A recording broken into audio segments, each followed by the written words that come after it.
Lincoln Legends Lore and Lagniappe, presented by your Lincoln Parish Museum and Historical Society, celebrating 50 years of community support. Enjoy as our museum director, Rick Godley, takes the time to capture the stories of life in Lincoln Parish from the characters of Lincoln Parish. In this episode, Rick had the opportunity to sit and visit with Coach Wilbert Ellis. So in high school, when I got to high school, elementary high school at Lincoln High School, it was the old high school. We had a lot of fun then. It was a lot of good people, families who cared for you. You were not only Ellis, you was this name and all that because they done for you. Then we all played ball together, played baseball. I knew at 9 years old I wanted to coach, though. Wow. I knew that. Well, hold that thought here because I want to kind of graduate through your ears as we talk here with the legend, Wilbert Ellis of Lincoln Parish. So you're in Lincoln High School, but at 9 years you knew you wanted to coach, not so much play. Tell me about the influence outside of your parents, a person of influence, if I said, comes to your mind during that high school. Who would that be and why did they make such an impression upon you? Well, at the high school level was our coach, Jimmy Duncan. He coached everything, basketball, football, baseball, and he had a great impact on me. I had the city league baseball during that time too, you know. I had during the summer, I had the city league baseball and we won a lot of that. And I was the manager of the little coach of the city league team. And we won championship after championship. We had what we called the East, the West, the South, and the North. And Mr. Pat McLean was over Park and Recreation at that time, and he would McLean Recreation. Yeah, and he would give us equipment and stuff that they had left over and all of that. And he was kind of king, but H.H. King, who owned King Funeral Home, and Smith, Reverend Sidney Smith. I mean, we could go back to those guys. Sure. And they were involved trying to make something happen for kids to go and develop so that you would not get into trouble, but stay focused to livelihood. Church was big. Church was big. Zion Travel Baptist Church, Reverend J.B. Hewitt. Go back to that, and then McLean at New Hope Baptist Church. And all of that, and then Pilgrim Rest Baptist Church, and then our Don over at North Side and all that. So this was all made up of a community and was made up of teams. But I coached our team. While you're in high school? Yeah, okay. In the summer. In the summertime? Yeah. Were these games, did they take place at Frazier Field, or did you have? No, we would, the Volunteers and the Ruston Ramblers were the Big 8 League then. And we would play, Mr. Roy Frazier was over Frazier Field. He owned the bank, the financial bank. And then Roy Frazier, after 12 o'clock, take off his shorts and go down there and water the field and fix the field.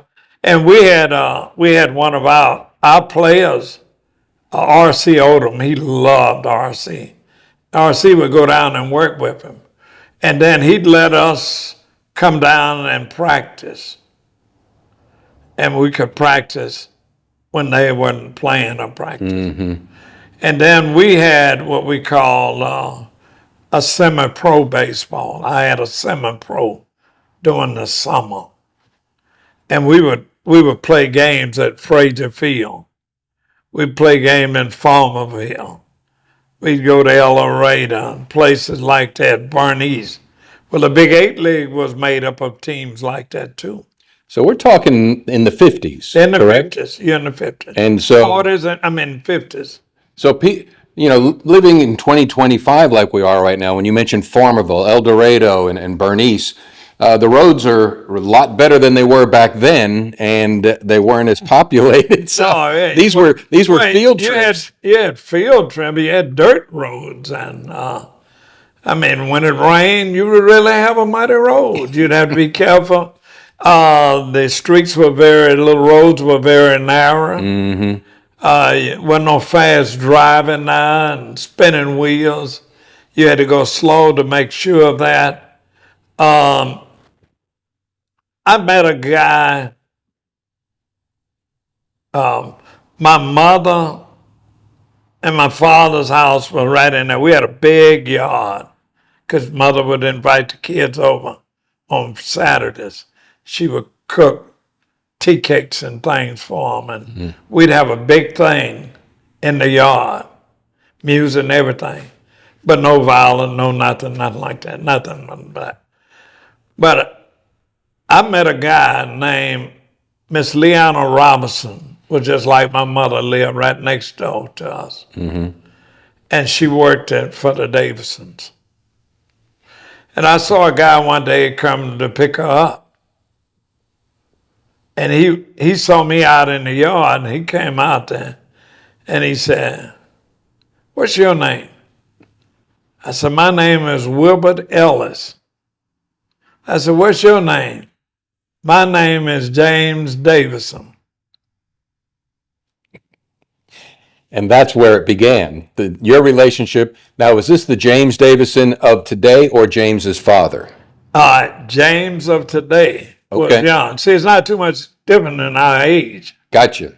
I might be just a little older than James, just a little. Mr. Davison, his dad, and Mrs. Davison, right by where Walgreen. Right. Right in that area used to be where they lived. Got it. And Mr. Davison had a trucking. He started trucking and all that. And I used to go over and work. Mrs. Davison was one of the nicest ladies that you ever want to find. Both of them. Mr. Paul Davison, that was his name. Got it. Yeah. Got it. And so I would go when school would be out in the evenings and on weekends, like Saturdays. Well, that's where I would go and work and make good little change, Good. And so James and I got to be like that. Mm-hmm. And we've been friends ever since. Sure. A matter of fact. We're very close now. I know that. We're very, very close. Well, yeah, that spans half a century, that relationship. Yeah. Thank you for watching Lincoln Legends Lore and Lagniappe, presented by your Lincoln Parish Museum and Historical Society, celebrating 50 years of community support. Please follow us on Facebook for all future events as we celebrate our 50th anniversary this year. Thank you once again for your contributions of support. This has been a Godleyworks for Nonprofits production in association with Rick Godley's ATL Features. ATL stands for All Things Local. ATL also stands for All Things Lincoln. Ladies and gentlemen, thank you for coming. Please drive carefully and arrive home safely. Good night.